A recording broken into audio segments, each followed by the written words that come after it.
The night Elena's world changed forever started with a phone call that shattered the quiet of their suburban home. Her stepfather Marcus answered with his usual calm demeanor, but she watched his face transform as the voice on the other end delivered news that would alter everything.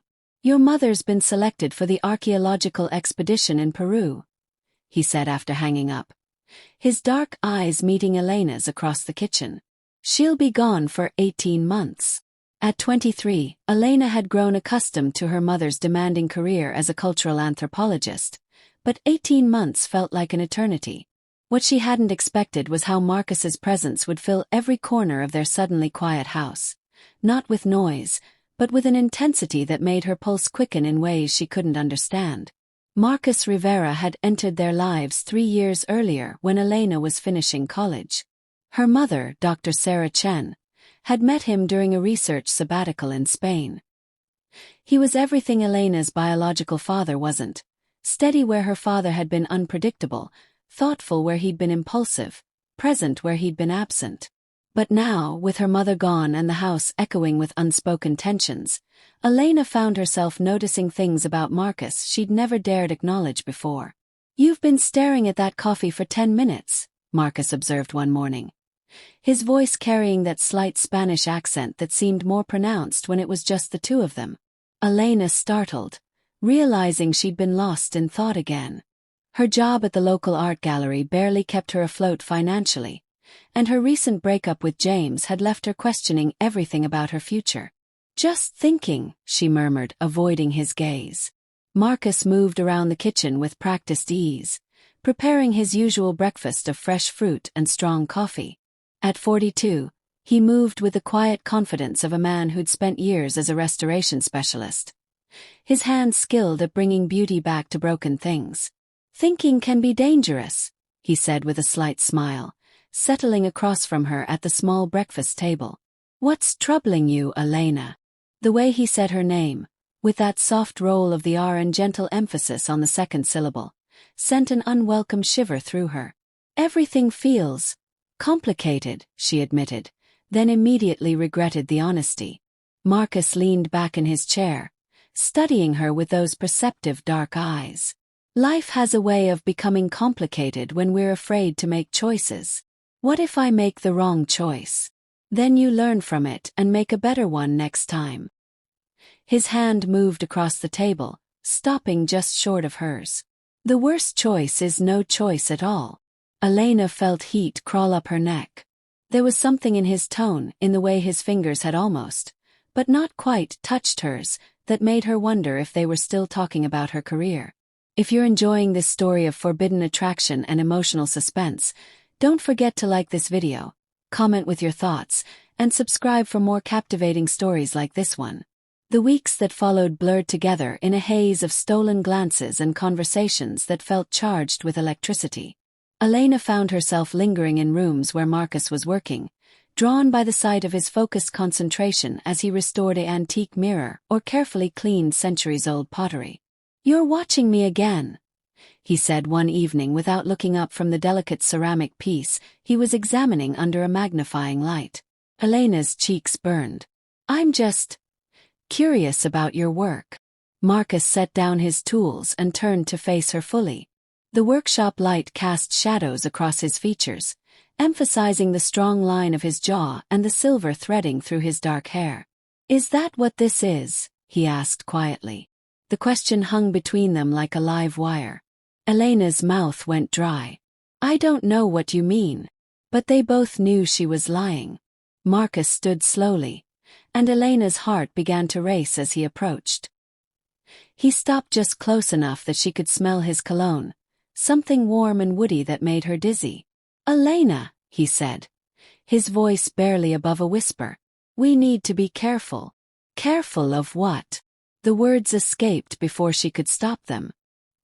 His eyes searched her face, and she saw her own dangerous thoughts reflected there. "You know what?" The breaking point. Elena tried to create distance after that night. She picked up extra shifts at the gallery, spent evenings with friends, did anything to avoid being alone with Marcus. But the house seemed determined to throw them together. Power outages that required them to share candles in the living room, a broken dishwasher that meant washing dishes side by side at the sink, her car breaking down so Marcus had to drive her to work. Each interaction felt like walking a tightrope over an abyss. "You're avoiding me," Marcus said one evening when she tried to slip upstairs without saying goodnight. Elena froze on the third step. "I'm just tired." "Elena, please." The pain in his voice made her turn around. "I know this is complicated, but disappearing isn't the answer." "Then what is?" The words burst out of her, raw with frustration and longing. "Because I don't know how to be around you anymore without feeling." She stopped herself, horrified by what she'd almost confessed. Marcus stepped closer to the staircase, his eyes never leaving hers. "Without feeling what?" Elena's hands trembled on the banister. "Like I'm losing my mind." For a long moment, neither of them moved. Then Marcus slowly climbed the stairs until he was standing one step below her, bringing them almost to eye level. "You're not losing your mind," he said softly. "But we're walking into dangerous territory." "I know," she whispered. "I know it's wrong, I know it's complicated, I know all the reasons we shouldn't. But..." His hand came up to gently cup her cheek, and Elena leaned into the touch despite every rational thought screaming at her to pull away. "But I can't stop thinking about you," she confessed, the words tumbling out in a rush. "I can't stop wondering what would happen if we stopped pretending this isn't happening." Marcus closed his eyes as if her words physically pained him. "Elena, mi amor, you don't know what you're asking." The endearment in Spanish made her heart skip. "Then tell me. Help me understand." When he opened his eyes, they were dark with an emotion that made Elena's breath catch. "What I'm feeling. What we're both feeling. It's not simple. It's not just attraction or loneliness or confusion." "Then what is it?" Marcus's thumb traced across her cheekbone with heartbreaking tenderness. "It's dangerous. Because once we cross that line, there's no going back. And I won't be the man who ruins your relationship with your mother, or who takes advantage of." "You're not taking advantage," Elena interrupted fiercely. "I'm not a child, Marcus. These are my feelings, my choices." "Are they?" he asked. "Or are you just confused because I'm here and you're vulnerable and..." "Stop." Elena placed her hand over his, pressing it more firmly against her cheek. "Stop making excuses for what we both feel. I've never been more certain of anything in my life." 3 days later, Elena's world tilted on its axis again. The phone rang at 2 a.m., jarring both of them from sleep. Elena stumbled downstairs to find Marcus already answering, his face grave in the dim light from the hallway. Cuando?" His rapid Spanish told Elena everything she needed to know before he even translated. "There's been an accident at your mother's dig site," he said, his face pale. "She's in the hospital in Lima. We need to get there as soon as possible." Elena felt the world spin. "Is she?" "She's alive," Marcus assured her quickly, pulling her into his arms without thinking. "But she's hurt. Badly." As Elena broke down in his embrace, feeling his strong arms holding her together when everything else was falling apart, she realized that whatever was happening between them would have to wait. Her mother needed them both. But pressed against Marcus's chest, feeling his heart racing beneath her cheek, Elena couldn't shake the thought that this crisis would either tear them apart forever or finally force them to face the truth they'd been dancing around for weeks. The flight to Peru was 18 hours of tension and worry. Marcus held Elena's hand during takeoff, and neither of them mentioned how perfectly their fingers fit together or how right it felt despite everything. Sarah Chen was unconscious when they arrived at the hospital, machines beeping steadily around her bed.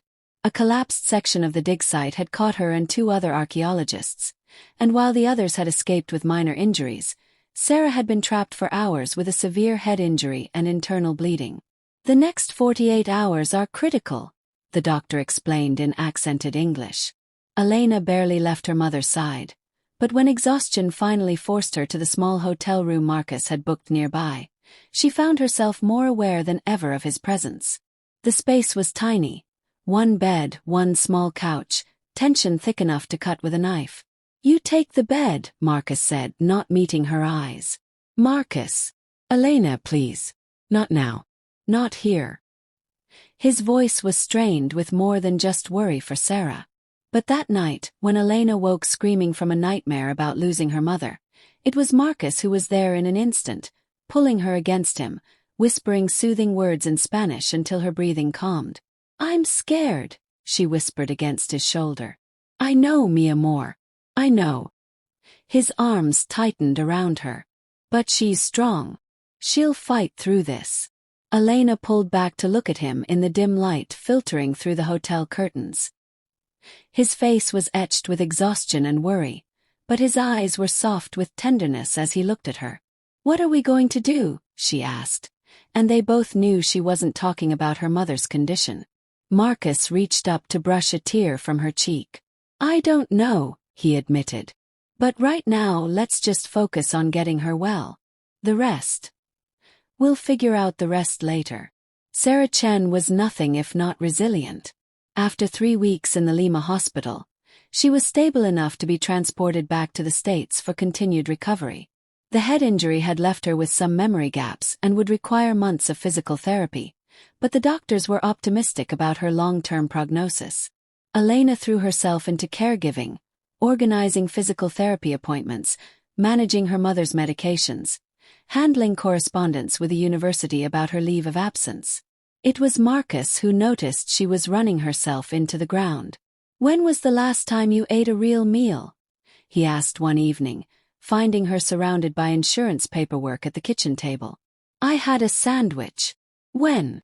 Elena looked up at him, noting the concerned furrow of his brow, the way he'd rolled up his sleeves after helping Sarah with her evening exercises. Yesterday, I think. Marcus muttered something in Spanish that sounded distinctly like cursing and moved to the refrigerator. You can't take care of her if you don't take care of yourself. As he cooked, something simple but nourishing, Elena watched him move around the kitchen with familiar grace. This was their new normal.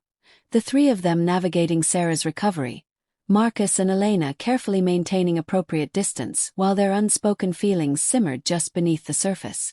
How is she really? Elena asked quietly as Marcus set a plate in front of her. He settled across from her with his own dinner. Better than we had any right to hope for. The confusion is clearing up. Her motor functions are improving rapidly. She's going to be fine, Elena. Elena nodded, feeling tears threaten. I was so scared we were going to lose her. But we didn't, Marcus said firmly. She's here, she's healing, and she has 2 people who love her very much taking care of her. The word love hung in the air between them, loaded with multiple meanings. It was Sarah herself who finally forced the issue.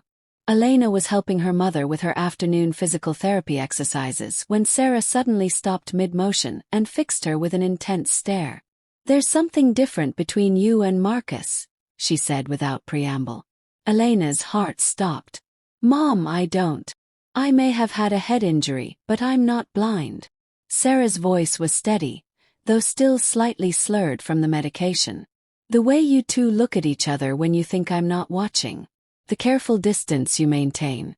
The way you both jumped to take care of me like you were afraid of being alone together. Mom. Elena. Sarah reached for her daughter's hand. I need you to tell me the truth. What happened while I was gone? Elena felt the blood drain from her face. Nothing happened. I swear nothing happened. Sarah studied her daughter's face for a long moment. But you wanted it to. It wasn't a question. Elena's composure finally cracked.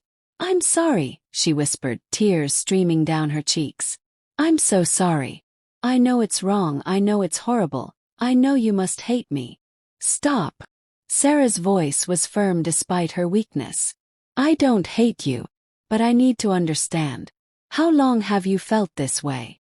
Since you left, Elena confessed. Maybe before, I don't know. I tried to ignore it, tried to pretend it wasn't real, but feelings don't work that way, Sarah finished softly. Elena nodded miserably. Are you going to ask him to leave? Sarah was quiet for a long time, her eyes distant. Finally she said, call Marcus up here. We need to have a conversation. All three of us. Marcus entered the bedroom with obvious reluctance, his face carefully neutral. Elena sat beside her mother's bed, looking like she was facing execution. "Sit down, Marcus," Sarah said, gesturing to the chair across from them. He remained standing. "Sarah, if this is about..." "Sit down." Her voice carried the authority of someone accustomed to being obeyed, even weakened by injury. Marcus sat. Sarah looked between them for a long moment. "Elena has told me about the feelings that developed while I was away. Now I want to hear from you." Marcus's jaw tightened. "There's nothing to..." "Don't lie to me," Sarah said sharply. "I've been married to you for 3 years, Marcus. I know when you're in turmoil. And I know the signs of a man fighting feelings he thinks he shouldn't have." The silence stretched taut. Finally Marcus spoke, his voice barely audible. "I never meant for this to happen. But it did happen." "Yes." The admission seemed torn from him. "And I should leave. I should have left weeks ago, but with your accident and Elena needing support." "You stayed because Elena needed you," Sarah said quietly. Marcus's eyes met Elena's for the first time since entering the room. "I stayed because I couldn't bear the thought of her going through this alone. Even though staying made everything more complicated." "Yes." Sarah was quiet again, her expression unreadable. Finally she said, "I'm going to say something that might shock you both. This situation. It's not entirely unexpected." Elena stared at her mother. "What do you mean?" "I mean that I noticed the connection between you two from the beginning. Even before I left for Peru, I saw the way you lit up when Marcus walked into a room, Elena. And Marcus, I saw how protective you became of her. How you seemed to understand her moods better than anyone." "Sarah," Marcus started. "Let me finish." Sarah held up a hand. "When I married you, Marcus, I thought I was getting a husband. What I got was a man who tried very hard to love me the way I needed to be loved, but whose heart was elsewhere." The words hit like physical blows. Elena gasped. "Mom, that's not..." "It's not anyone's fault," Sarah continued. "Love doesn't follow rules or timelines or social conventions. It simply is." Marcus's face had gone pale. "I do love you, Sarah. I have always." "You love me," she agreed. "But you're not in love with me. There's a difference, and we both know it. This is the moment that will change everything." If you're invested in Elena and Marcus's story, show your support by liking this video and subscribing for more emotional, complex stories that explore the depths of human connection. The room fell silent except for the soft hum of medical equipment. Elena felt like she was watching her world reconstruct itself in real time. "What are you saying?" she whispered. Sarah looked at her daughter with infinite sadness and love. "I'm saying that I've been living in a marriage with a man whose heart belongs to someone else. And that someone else is my daughter." Marcus stood abruptly. "Sarah, this is madness. I won't let you blame yourself for..." "I'm not blaming anyone." Sarah's voice rose. Then she winced at the effort. "I'm trying to be honest for the first time in months. Maybe years." She looked between them again. "Do you think I don't notice how you've been taking care of me together? How you move around each other like dancers who know each other's steps? How you communicate without words?" Elena felt tears streaming down her face. "Mom, I never wanted to hurt you." "I know, sweetheart. And Marcus, I know you've been fighting this with everything in you." Marcus sank back into his chair, his head in his hands. "This is exactly what I was afraid of. This is why I should have left." "But you didn't leave," Sarah pointed out. "And do you know why? Because what you two have, it's real. It's powerful. And it's not going away just because it's inconvenient or complicated." Sarah's words echoed in the house for days. Elena threw herself even more intensely into her mother's care, while Marcus became increasingly distant, polite but formal in a way that broke Elena's heart. Finally, Elena couldn't take it anymore. She found Marcus in his workshop late one evening, supposedly organizing tools but really just avoiding her. We can't keep pretending that conversation didn't happen, she said from the doorway. Marcus didn't look up from the wrench he was examining for the third time. Your mother was confused. The medication, the stress. She wasn't confused, and you know it. Elena stepped into the workshop, closing the door behind her. She was being honest. Maybe for the first time since you married her. Elena, please. No. She moved closer, forcing him to look at her. I'm tired of pretending, Marcus. I'm tired of walking on eggshells around what we feel. I'm tired of acting like wanting you makes me a terrible person. Marcus finally met her eyes, and the raw pain there nearly undid her. You're not terrible. You're... He stopped, shaking his head. I'm what? You're everything I never knew I was looking for, he whispered. And that terrifies me. Elena's heart soared and shattered at the same time. Then why are we fighting this? Because I married your mother. 'Cause I made vows. Because loving you feels like betraying everything I thought I was. Elena reached for his hands, noting how they trembled when her fingers touched his. But she knows, Marcus. She's giving us permission to. To what? To break up her family. To destroy her marriage. To make her feel like she was just a placeholder until you were old enough to. Stop. Elena's voice was fierce. That's not what this is, and you know it. What happened between us?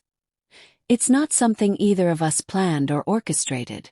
It just is. Marcus closed his eyes.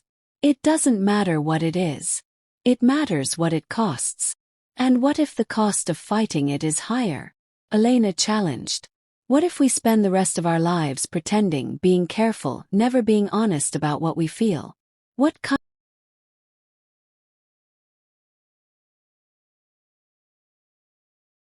Elena woke to find an envelope slipped under her bedroom door. Inside was a letter in her mother's careful handwriting. Elena and Marcus. By the time you read this, I'll be gone. Not far. Just to my sister's house in Portland to continue my recovery. I need some time and space to think, and more importantly, you two need the same. I want you to know that leaving doesn't mean I'm angry or hurt, though I am sad. Sad that the three of us couldn't find a way to be happy together, but not surprised. The heart wants what it wants, and pretending otherwise only leads to misery for everyone involved. Marcus, you are a good man. You tried to love me the way a husband should love a wife, and I tried to be content with that. But we both deserve more than trying. We deserve the kind of love that sets us on fire, that makes us better people, that feels like coming home. You have that with Elena, and she has it with you. Elena, my darling girl, I need you to know that what you feel isn't wrong. Love is never wrong, even when it's complicated, even when it challenges everything we thought we knew about ourselves and our lives. But with love comes responsibility. To be honest, to be kind, to be worthy of the gift you've been given. I'm not saying this will be easy. People will judge, they'll whisper. They'll have opinions about our family's choices. But people always have opinions about things they don't understand. What matters is that you're honest with each other and with yourselves. I'm starting divorce proceedings. Not because I'm angry, but because I love you both too much to stand in the way of what could be something beautiful. Take care of each other. And when you're ready, when you've had time to be sure this is real and lasting, call me. Because regardless of what happens between Marcus and me, you're still my daughter, Elena. And Marcus, you'll always be family. All my love, Mom. Elena sank to her knees on her bedroom floor, the letter trembling in her hands. A knock on her door made her look up to see Marcus standing there, holding an identical envelope. His face a map of every emotion she was feeling. She's gone, he said simply. I know. She's giving us what we wanted. I know. Elena wiped tears from her cheeks. So why does it feel like the hardest thing in the world? Marcus crossed the room and pulled her into his arms, finally, without reservation or careful distance. Because love this strong, this unexpected. It changes everything. And change is terrifying, even when it's what we want most. The small cafe in downtown Portland was bustling with a lunch crowd when Elena spotted her mother at a corner table.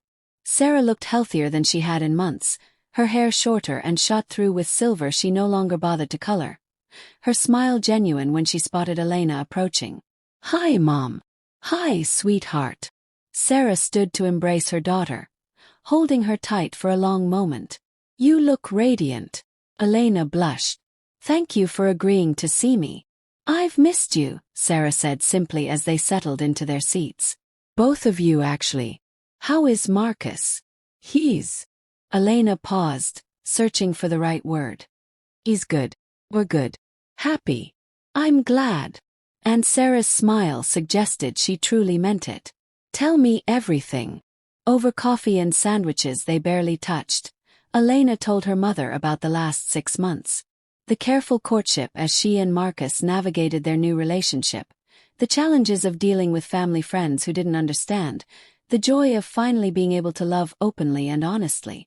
"We're taking it slow," Elena explained. "Neither of us wanted to rush into anything given everything.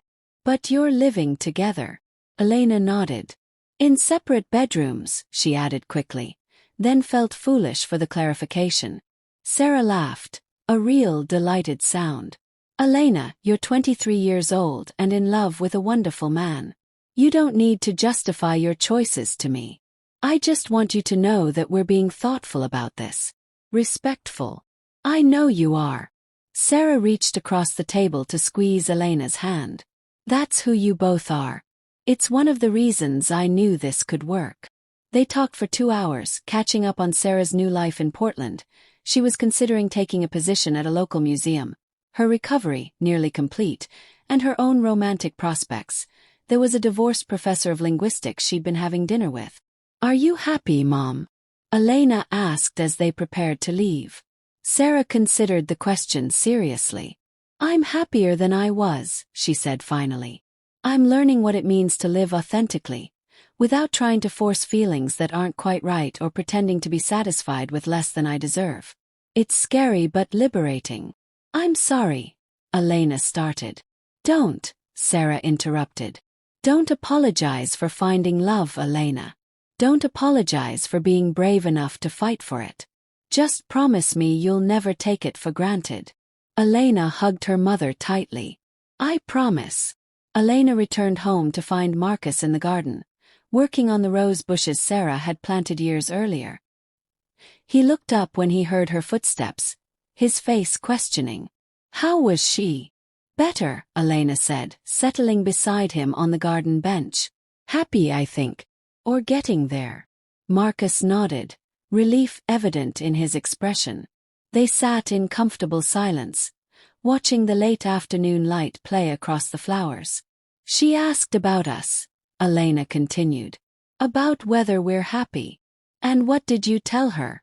Elena turned to face him fully, taking in the man who had turned her world upside down and somehow made everything make sense at the same time. "I told her we're still figuring it out, but that we're figuring it out together." Marcus reached for her hand, their fingers intertwining with the ease of long practice. "I love you," he said quietly. "I know it started in impossible circumstances, and I know it's changed everything for all of us, but Elena, I love you with everything I am." "I love you too," she replied, the words as natural as breathing. "And I'm not sorry for that anymore." They sat together as the sun set, surrounded by Sarah's roses and the quiet promise of a future neither of them had planned but both of them chose. Love, Elena had learned, wasn't about convenience or timing or social approval. It was about recognition, seeing someone and knowing with absolute certainty that they were your home. If this story of complicated love and second chances moved you, please comment with your thoughts on Elena and Marcus's journey, and subscribe for more emotionally complex stories that explore the beautiful messiness of human connection. What would you have done in their situation? Let me know in the comments below. And sometimes if you were very lucky, home chose you back.